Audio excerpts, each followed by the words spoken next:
So I know that they were setting up social media accounts and they were blocking me and my family from seeing the social media accounts that they were creating, where they would lie about us and Photoshop themselves into our family pictures and information and pictures that we would put up on the internet. We can't get rid of them.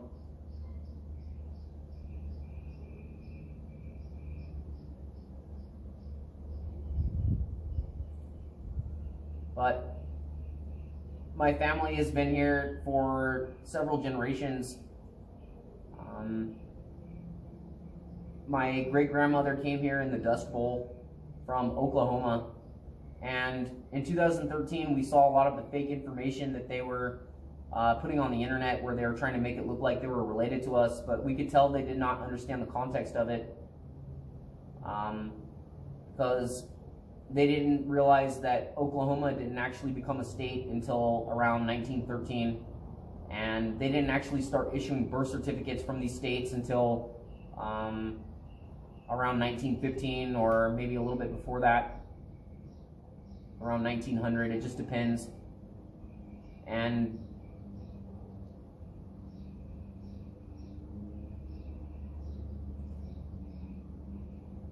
so this makes me a third-generation Californian on that bloodline, but they mostly just knew about this bloodline. On my other bloodline, it makes me a 5th-generation Californian.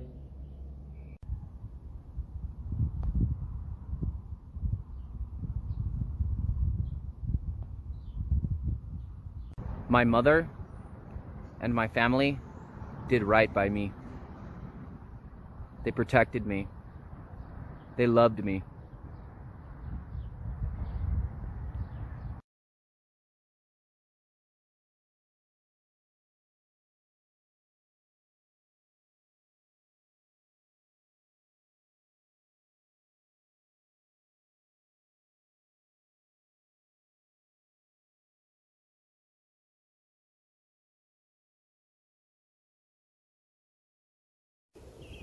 My family and I directly descend from the Spanish Bourbons in Spain, as well as the French Bourbons in Provence in France.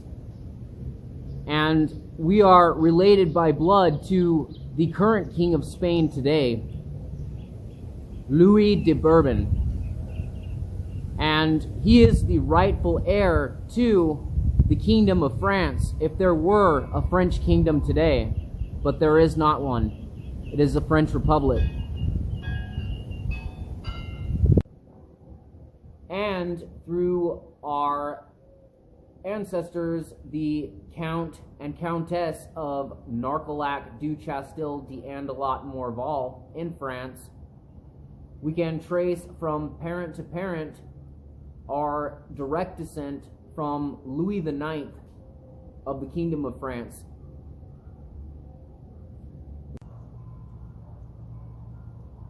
My family and I are also directly descended from the King of Denmark and Norway, who was called Christian VIII. And if you look up an oil painting of what Christian VIII looked like, you will find that I look exactly like him.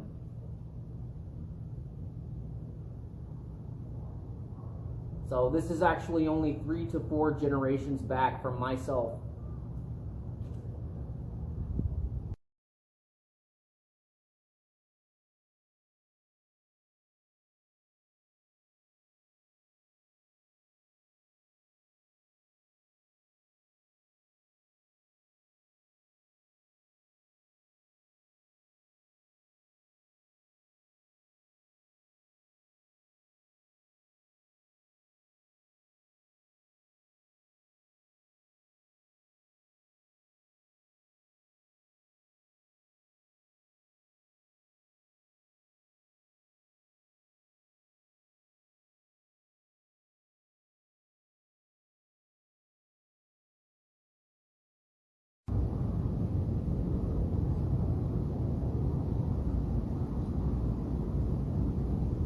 Well, my family directly descends from both the French and the Spanish bourbons.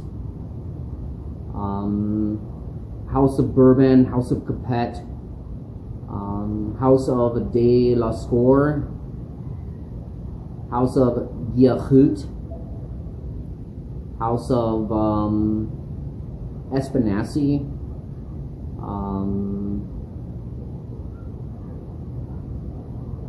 House of Capel. What happened was that we can trace back to a member of the French and Spanish royal family who fought in the American Revolutionary War, and his French name was Michel Antoine Guiachut, I guess. Well, anglicized, that would be Michael Antoine Garou.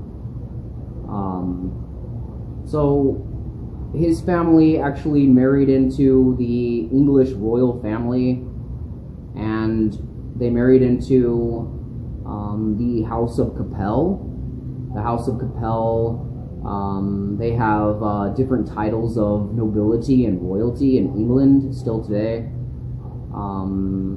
This house has a baronetage, as well as a peerage, a royal peerage. So this house has the royal title of Baron of Haddam, Kingdom of England, and Earl of Essex, so an earldom. They also married into the French royal family, the Count of Narcolac du Chastel d'Andelot, as well as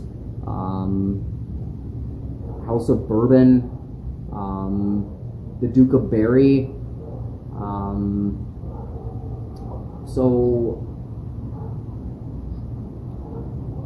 Today we are actually related to the current King of Spain, and he is actually the rightful heir to the title of Duke of Berry, as well as all of the other titles in France, if there was still a kingdom in France, but it's not, it's a republic. His family, Garou's family, fought also in the First and Second French Revolutions, so they instituted the French Republic, and they helped to do away with the tiered estates system in France. So unfortunately, that puts us all in line to several titles of nobility and royalty in France and England today through that bloodline. In addition to that, we also can trace and prove our bloodline to the King of Denmark and Norway, Christian VIII. Christian VIII, he helped to secure Iceland and Greenland and Norway as well.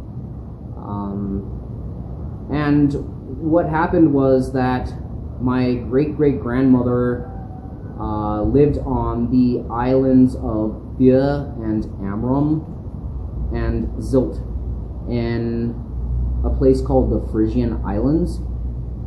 The Frisian Islands are a collection of islands that exist off of the coast of Norway, Denmark, Western Germany, the Netherlands, parts of Belgium, and also on the other side of England.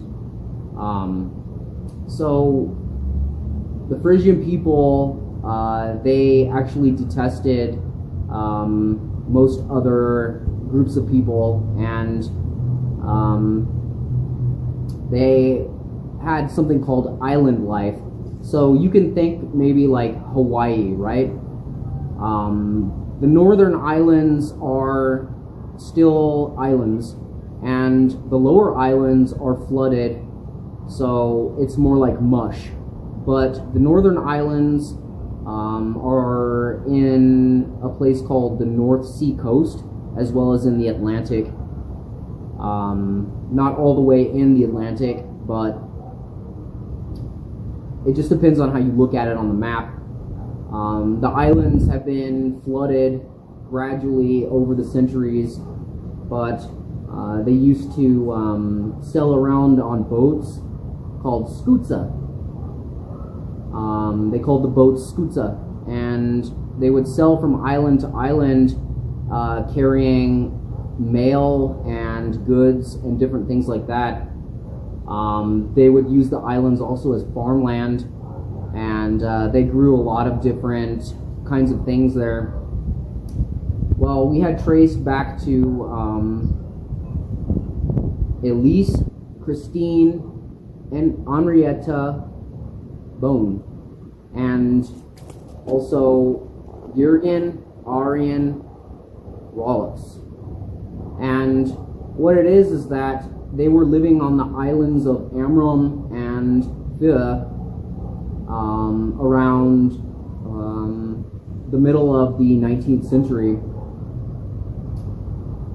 King Christian VIII and his brother, they owned properties on these islands, and it used to get very hot back then, usually into the mid-90s in Fahrenheit degrees.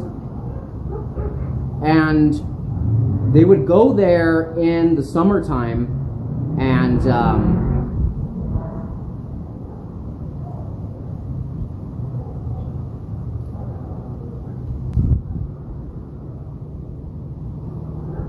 so the islands would reach temperatures of low and mid 90s in Fahrenheit degrees, right? And the royal family would frequent the islands because of the warmth in the summertime, and they would do something that was called like traditional, I forget the name of the word, but it was like windsurfing and different like sports activities, surfing and different things like that.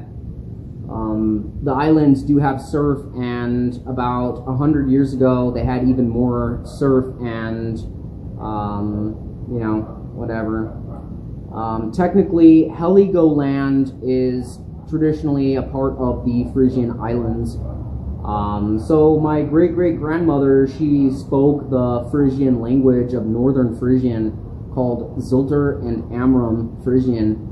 So the language is actually divided into different like dialects, Northern and Western Frisian, where Northern Frisian supposedly is only spoken by about 10,000 people today. So it's an endangered minority European language. But what happened was that one summer he went to live there, and they lived right down the road from his estate. They owned a cottage and a beach house, as well as several horses and carriages, as well as like some boats, and they were a fisher family. But he commented on her beauty, and he said, "That is the most beautiful woman I have ever seen in my life." And King Christian VIII was a very attractive king. Actually, he was extremely attractive and highly sought after by other European nobles and royals. They all wanted to marry him because of how attractive he was. And he went to stay on the islands, and it says in the book that he eloped with her and had a child, but they did not inherit any legitimate issue because it was not officially sanctioned by the royal family or by the Lutheran Church or by the Catholic Church.